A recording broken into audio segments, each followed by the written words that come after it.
નમસ્કાર, જય હિન્દ, જય ભારત. હું યુવરાજસિંહ જાડેજા. આજથી થોડા દિવસ પહેલા ગુજરાતના શિક્ષણ વિભાગે એક નિર્ણય કર્યો હતો કે ગુજરાતમાં જે નિવૃત્ત શિક્ષકો છે એ નિવૃત્ત શિક્ષકોની ભરતી કરવામાં આવશે. હવે જોવા જઈએ તો ગુજરાતની અંદર લાખો બેરોજગાર બેકાર યુવાનો હતા જે શિક્ષિત હતા અને તમામ પ્રકારની જે શૈક્ષણિક પરીક્ષાઓ કહેવાય ટેટ અને ટાટ જેવી એ પાસ કરેલા હતા, છતાં પણ એ લોકોને સાઇડ આઉટ કરી અને જે નિવૃત્ત શિક્ષકો તો એને મોકો આપવાનો ક્યાંક ને ક્યાંક રાજ્ય સરકારે વિચાર્યું હતું. આજે યુટર્ન સરકારે ફરીથી આ નિર્ણયમાં યુટર્ન લીધો છે અને જે આ રાજ્ય સરકારનો જે પરિપત્ર હતો એ ફરીથી રદ કરવામાં આવ્યો છે.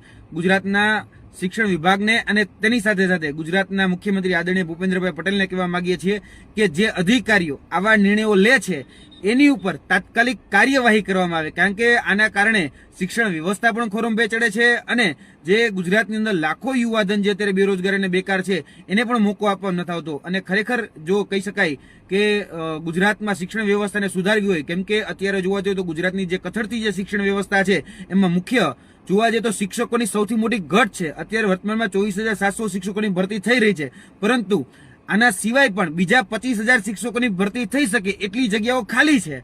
તો અમે એવી વિનંતી કરીએ છીએ કે જે વૈકલ્પિક વ્યવસ્થાના નામે જે જ્ઞાન સહાયક છે કે પ્રવાસી શિક્ષકોની યોજના છે, અથવા તો હમણાં જે લાવવામાં આવી હતી કે નિવૃત્ત શિક્ષકોને એ શિક્ષક બનાવવાની જે યોજના લાવવામાં આવી હતી, આની જગ્યાએ ગુજરાતમાં જે તે વિસ્તારમાં જે તે ટેટ ટાટ પાસ ઉમેદવારો છે અથવા તો કહી શકે કે પીટીસી કરેલા કે બીએડ કરેલા જે ઉમેદવારો છે એ ઉમેદવારોને જો રોજગારી આપવામાં આવે એ પોતાના સ્થાનિક વિસ્તારમાં, ભલે વૈકલ્પિક રીતે, સામાન્ય રીતે જોવા જઈએ તો એઝ અ ટેમ્પરરી બેઝ ઉપર, જ્યાં સુધી પરમેનન્ટ વ્યવસ્થા ન થાય ત્યાં સુધી, પરંતુ એ બેરોજગાર અને બેકાર જે યુવાનો છે એને આપવામાં આવે. શા માટે ભાઈ નિવૃત્ત શિક્ષકોને આ પ્રકારની રોજગારી આપવામાં આવે છે?